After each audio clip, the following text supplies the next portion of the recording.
Bangladeshi umpire শরীফুদ্দৌলা ইবনে সৈকতের সিদ্ধান্তকে এবার চ্যালেঞ্জ জানিয়ে হার মেনে নিলেন পাকিস্তানি ব্যাটার মোহাম্মদ রিজওয়ান। একইভাবে সৈকতের সিদ্ধান্তের কাছে হার মানলেন রিশাদ হোসেনও।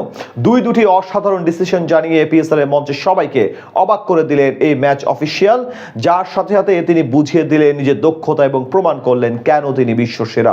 শরীফুদ্দৌলা ইবনে সৈকতের এমন অসাধারণ সিদ্ধান্ত এবং তাকে চ্যালেঞ্জ জানিয়ে রিজওয়ান ও রিশাদের হার মেনে নেওয়ার ঘটনা নিয়ে বিস্তারিত রিপোর্টে। সৈকতের বিপক্ষে রিভিউ নিলেন রিশাদ হোসেন। স্বদেশি আম্পায়ারের সিদ্ধান্তকে চ্যালেঞ্জ জানিয়েছিলেন tiger leg spinner. Pakistan super লিগে দেখা গেল এমনই অসাধারণ দৃশ্য, তবে সেখানে সফল হতে পারেননি রিশাদ।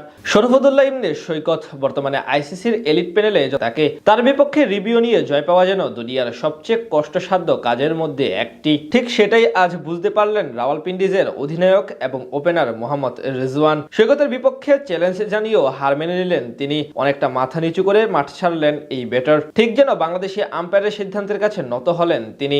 বাংলাদেশের আম্পায়ারদের একসময় অবহেলা করা হতো বিশ্ব দরবারে, তবে সেই প্রথা ব্রেক করে নতুন দিগন্তের উন্মোচন করেছেন শরীফুদ্দৌলা ইবনে সৈকত। দেশ থেকে প্রথম আম্পায়ার হিসেবে আইসিসির এলিট প্যানেলে জায়গা করে নেন তিনি। এরপর থেকে দুনিয়ার সব গুরুত্বপূর্ণ এবং আইসিসির বড় বড় সিরিজগুলোতে দায়িত্ব পালন করে আসছেন সৈকত। সেখান থেকে এবার পাকিস্তান সুপার লিগে প্রথমবারের মতো যান আম্পায়ারিং করতে। সেখানেই এবার তাক লাগিয়ে দিলেন সবাইকে। আজ অনফিল্ড ম্যাচ অফিসিয়াল হিসেবে দায়িত্ব পালন করেন সৈকত। ইনিংসের ষষ্ঠ ওভারেই তার কাছে আসে কঠিন সিদ্ধান্ত দেওয়ার উপলক্ষ। আরাফাত মিনহাজের বলে ব্যাকফুটে ভর করে ঘুরিয়ে সিঙ্গেল নেওয়ার চেষ্টা করেন মোহাম্মদ রিজওয়ান, কিন্তু বলের টানে বিট হলে বল গিয়ে আঘাত হানে তার প্যাডে।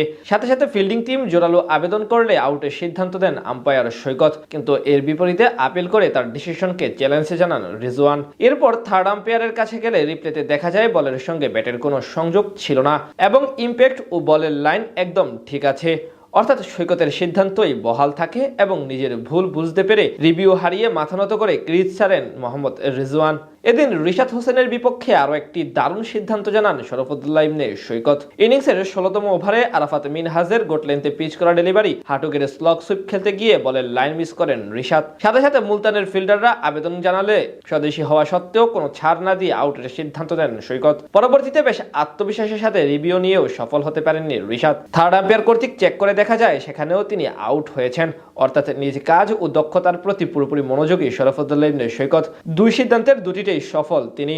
আজ এমন আরো বেশ কিছু প্রশংসা করার মতো ডিসিশন জানিয়েছেন এই ম্যাচ অফিসিয়াল, যার জন্য এখন তিনি বাহবা পাচ্ছেন সব মহল থেকে। একজন আম্পায়ার হিসেবে যতটা তীক্ষ্ণ থাকা জরুরি, পুরোটাই যেন শরীফুদ্দৌলা ইবনে সৈকত।